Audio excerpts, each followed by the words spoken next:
So who really did create Gilligan's Island? For decades we've been led to believe that Sherwood Schwartz was the sole creator of that classic TV show, but what if I told you that he may not have been the only person involved? Would you believe me? I guess we're going to find out. This video is about a feller named Elroy. Not Elroy Jetson, mind you. A completely different Elroy altogether. Although I will say that he does have a last name that you might recognize. That's because Elroy is the brother of good old Sherwood Schwartz. Between Gilligan's Island and the Brady Bunch, Sherwood really seemed to have a knack for creating hits. Watching reruns of both shows after school each day are part of my childhood memories. And this, my friends, is Elroy Schwartz, Sherwood's younger brother and self-proclaimed co-creator of Gilligan's Island, along with his writing partner, Austin Cowlish. The question of who actually created Gilligan's Island became headline news 20 or so years ago when Elroy actually took Big Brother Sherwood to court, alleging fraud and breach of contract. In that lawsuit, Elroy claimed that he and Austin had actually written most of the pilot script for the series, and as such, were the actual de facto creators of the show. Now keep in mind, this pilot episode that Elroy and his partner wrote actually never aired on CBS back in the 60s. Instead, this was a lost pilot that hadn't been broadcast on network television until 1992 when Ted Turner's cable superstation TBS discovered that they had a copy of it sitting on their shelves. You'd think that as a former castaway of the uncharted desert isle, I'd have seen it all. But I haven't, because no one has ever seen the original pilot of Gilligan's Island.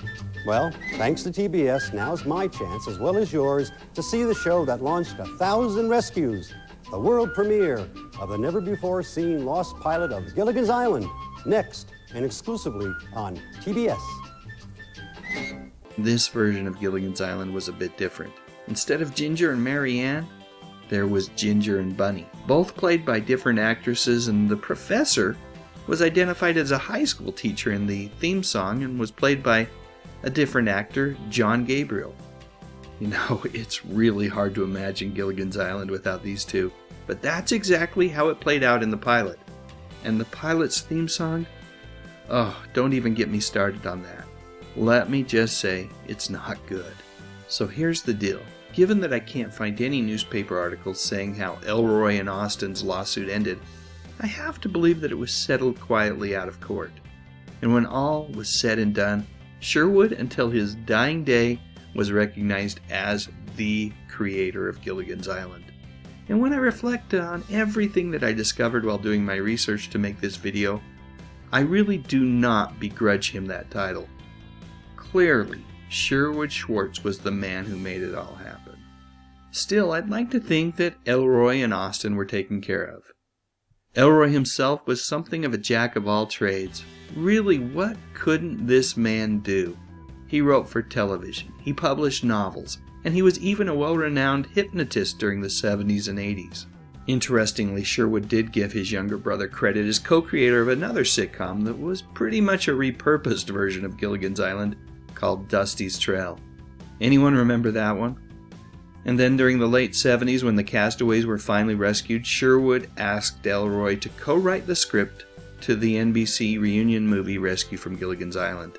These brothers were, at least from a creativity standpoint, close at one time, and I hope they were close in other ways as well.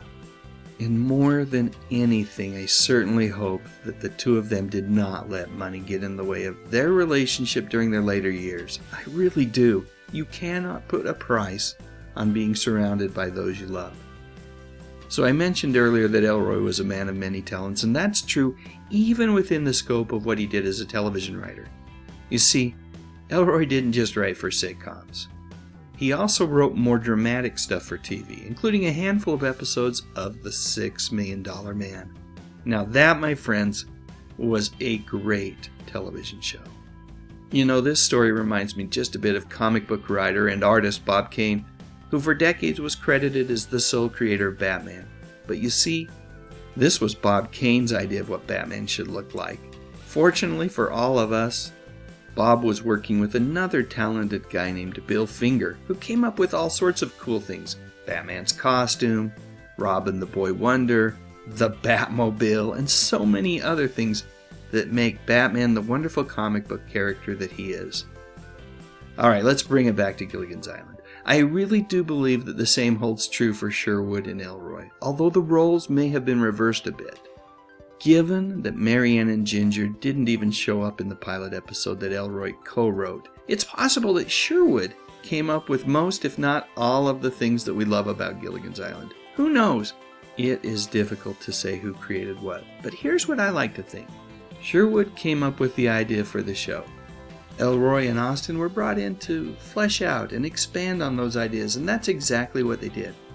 However, CBS obviously did not like that original pilot, so when it was retooled, Sherwood once again worked his magic. Speaking of magic, the casting of Tina Louise as Ginger Grant was exactly that. At this point, she's the last cast member of Gilligan's Island to still be with us. Sometimes I think Tina gets a bad rap because she passed on playing Ginger in the reunion movies, but let's remember, folks, she did attend other non-scripted TV reunions.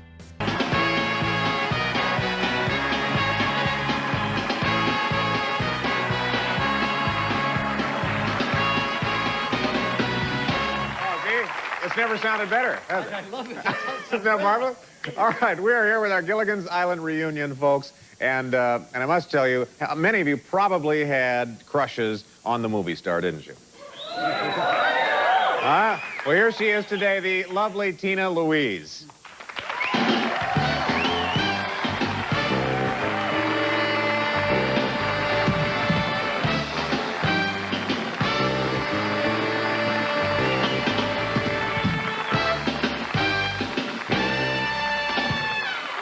Thank you for being with us. Well, my pleasure. Yes, this is exciting. It is kind of exciting, isn't it? It's exciting for us because we see you now after these many years. Mm-hmm. What did this show do for you?